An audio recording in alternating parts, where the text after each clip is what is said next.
नमस्कार साथियों, मैं संयम जैन नई ताज़ा न्यूज़ में आपका एक बार फिर स्वागत करता हूं। साथियों, आज हम बात करने जा रहे हैं हरियाणा में तहसील कार्यालयों की।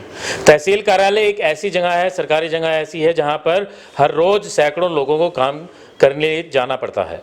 अपने कुछ कामों को लेकर तहसील कार्यालय में सैकड़ों लोगों को चक्कर लगाने पड़ते हैं। लेकिन कुछ सालों पहले तक की अगर हम बात करते हैं तो ऐसा समय भी हुआ करता था जब तहसील कार्यालय में जाने से लोग डरा करते थे, क्योंकि तहसील कार्यालय में जब उन्हें अपने काम करवाने होते थे तो ऐसा लगता था कि किसी शेर के मुंह से निवाला निकालना आसान होगा, लेकिन तहसील कार्यालय में काम करवाना मुश्किल होगा। ऐसा इसलिए होता था क्योंकि तहसील कार्यालय में जाने पर कर्मचारी और अधिकारी उस व्यक्ति को इतनी औपचारिकताएं बता दिया करते थे कि उसको अपना काम करवाना बड़ा मुश्किल नजर आता था। एक ऊंचा पहाड़ चढ़ना नजर आता था कि वो कभी वो काम करवा भी पाएगा कि नहीं करवा पाएगा। किसी भी तरीके से वो औपचारिकताएं अगर पूरी भी कर लेता तो ऐसा समय होता था कि अधिकारियों की जेब गर्म किए बिना उसके काम पूरे नहीं होते थे। तीसरी चीज ये होती थी कि जब अधिकारी अगर भ्रष्ट हैं तो ऐसे कुछ लोग आते थे जो उनके साथ सांठ-गांठ करते और दूसरों की प्रॉपर्टीज अपने नाम करवा लेते थे। तहसील कार्यालय बेसिकली एक ऐसा कार्यालय है जहां पर अपनी प्रॉपर्टीज के लेन देन और प्रॉपर्टी की ट्रांसफर की जो रजिस्ट्री की जाती हैं वो सबसे ज़्यादा तहसील कार्यालय में ही की जाती है। हमेशा से ही तहसील कार्यालय में रजिस्टर्ड की जाती हैं। तो तहसील कार्यालय में उन्हें प्रॉपर्टी रजिस्टर कराना आसान नहीं होता था। लेकिन जब हम बात करते हैं 2014 में भाजपा की सरकार आई, मनोहर लाल मुख्यमंत्री बने, तो मनोहर लाल ने सबसे पहले मुख्यमंत्री बनते ही भ्रष्टाचार खत्म करने की कसम उठाई। उन्होंने ये कहा कि हरियाणा में भ्रष्टाचार वो नहीं होने देंगे। बीजेपी पार्टी हमेशा से कहती रही कि भ्रष्टाचार हमेशा ही वो खत्म करना चाहती है और वो दावा भी करती है कि जहाँ भी उनकी सरकारें हैं भ्रष्टाचार उन्होंने कम किया है। खत्म बिल्कुल नहीं किया लेकिन कम किया है। तो इसमें तहसील कार्यालय की जब बात करते हैं तो तहसील कार्यालय एक ऐसा कार्यालय था जहाँ पर भ्रष्टाचार चरम सीमा पर हुआ करता था। ऐसे में भ्रष्टाचार का खात्मा करने की कसम खाने वाले मुख्यमंत्री मनोहर लाल को अच्छी तरह पता था कि सरकारी विभागों में भ्रष्टाचार जड़ों तक कैंसर की तरह फैल चुका है, जिसे पूरी तरह खत्म करना इतना आसान काम नहीं है। मनोहर लाल को समझ आ चुका था कि भ्रष्टाचार का सफाया सिर्फ पारदर्शिता को हथियार बनाकर ही किया जा सकता है। सरकारी विभागों में पारदर्शिता लाने के लिए मनोहर लाल पिछले करीब 9 साल से बारी बारी उनके कामकाज को ऑनलाइन प्रणाली से जोड़कर भ्रष्टाचार पर चोट पहुंचाने में लगे हुए हैं।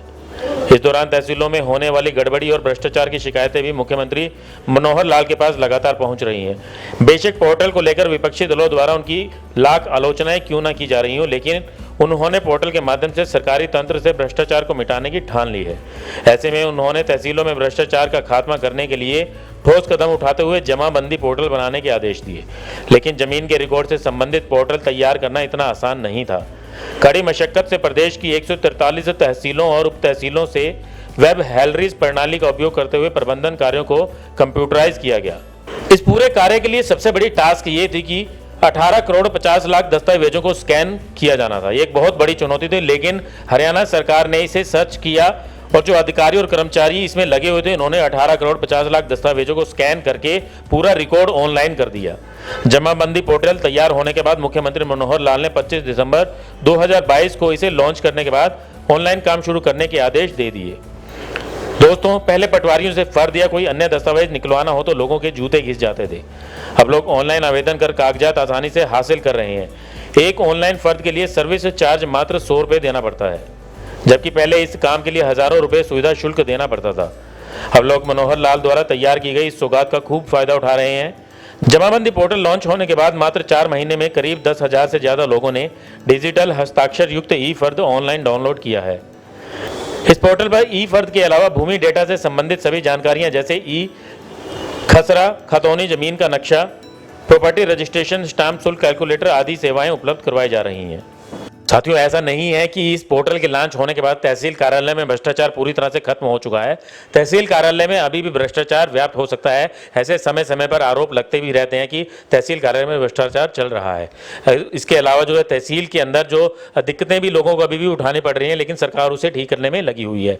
तो इतनी जड़ों तक जो भ्रष्टाचार फैला हुआ है उसे ठीक करने में टाइम तो लगता ही है। तो सरकार जो है, बीजेपी सरकार का दावा है कि वो इसे भ्रष्टाचार को जड़ से खत्म करने का प्रयास कर रही है और जो हथियार है, जो ऑनलाइन और पारदर्शिता का जो हथियार है, उसी को अपनाकर जड़ से खत्म करने का प्रयास उसे किया जा रहा है। इसके अलावा दोस्तों और एक कहना चाहूँगा कि जो हरियाणा सरकार में फिलहाल जो IAS अधिकारियों तक को जो है गिरफ्तार किया जा रहा है, क्योंकि वो भ्रष्टाचार में लिप्त रहे हैं। ऐसा हमने पहले कभी नहीं देखा कि भ्रष्टाचार में लिप्त आईएएस अधिकारियों के खिलाफ केस दर्ज करके उन्हें गिरफ्तार किया गया। बड़े बड़े अधिकारियों को गिरफ्तारियां जो की जा रही है। इसके अलावा एक और जो बड़ा कदम जो है अभी हरियाणा सरकार ने कैबिनेट फैसला लिया है, जिसके तहत सब डिस्ट्रिक्ट जो है बनाई गई हैं और एसडीएम को भी रजिस्ट्री की पावर दी गई थी ताकि तहसील कार्यालय में चल रहा भ्रष्टाचार जो है खत्म हो सके। इसी को देखते हुए सरकार ने ये कई फैसले लिए हैं। इसी तरीके की नई और लेटेस्ट अपडेट के साथ मैं आपके सामने हाजिर होता रहूंगा। इस वीडियो को आप ज़्यादा से ज़्यादा शेयर करें, लाइक करें, चैनल सब्सक्राइब और फॉलो करें ताकि इस तरीके की नई ताज़ा न्यूज़ आपको मिलती रहे। मैं संयम जैन,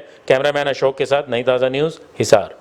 लेटेस्ट वीडियोस के लिए सब्सक्राइब करें हमारा चैनल नई ताज़ा न्यूज़ और दबाएं बेल आइकॉन ताकि आप मिस ना करें कोई भी अपडेट।